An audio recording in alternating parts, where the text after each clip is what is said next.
Big pass Tamil 9வது சீசனில் நடந்த ஒரு சம்பவம் ரசிகர்களை அதிர்ச்சியில் ஆழ்த்தியுள்ளது.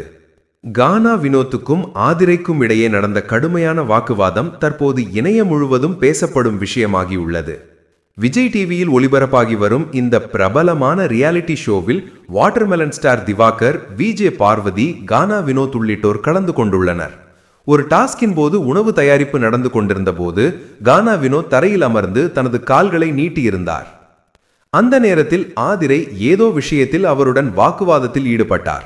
திடீரென்று கோபத்தில் ஆதிரை தனது காலை உயர்த்தி கானா வினோத்தின் முகத்துக்கு நேராக தூக்கினார். அந்த காட்சி அனைவரையும் அதிர்ச்சியில் ஆழ்த்தியது. இதனால் கழுங்கோபம் அடைந்த கானா வினோத் எழுந்து நின்று, "ஹேய், என் கால் மேல நான் கால் போட்டேன், உனக்கு என்ன பிரச்சனை?" என்று சத்தமாக கேட்டார்.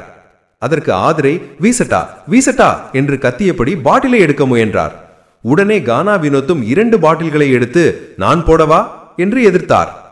அங்கே இருந்த திவாகர் உடனே, "கத்தாதீங்க பிளீஸ்" என்று சமாதானப்படுத்த முயன்றார். ஆனால் சண்டை அதற்குள் பரபரப்பை ஏற்படுத்திவிட்டது. இந்த சம்பவம் தற்போது இணையத்தில் வைரலாகி வருகிறது. ரசிகர்கள் பெரும்பாலோர் ஆதிரையின் நடத்தையை கடுமையாக விமர்சித்து வருகின்றனர். ஒருவரின் முகத்துக்கு நேராக காலை தூக்குவது மரியாதைக்கேடானது என்றும் கானா வினோத்துக்கு ஆதரவு அதிகரித்து வருவதாகவும் கூறுகின்றனர். இந்த சீசனில் ஆதிரையின் நடத்தை பலருக்கும் அதிருப்தியை ஏற்படுத்தி வருகிறது. இதே நேரத்தில் கானா வினோத், கனி, விக்கல்ஸ் விக்ரம், வியானா, ரம்யா, FJ, பிரவீன் உள்ளிட்டோர் இன்னும் போட்டியில் கலந்து கொண்டு வருகின்றனர். நந்தினி தனிப்பட்ட காரணங்களால் வெளியேறிய நிலையில் பிரவீன் காந்தி மற்றும் அப்சரா வெளியேற்றப்பட்டனர். இந்த சண்டை சம்பவத்தால் பிக் பாஸ் தமிழ் 9 மேலும் ஒரு பரபரப்பான திருப்பத்தை கண்டுள்ளது.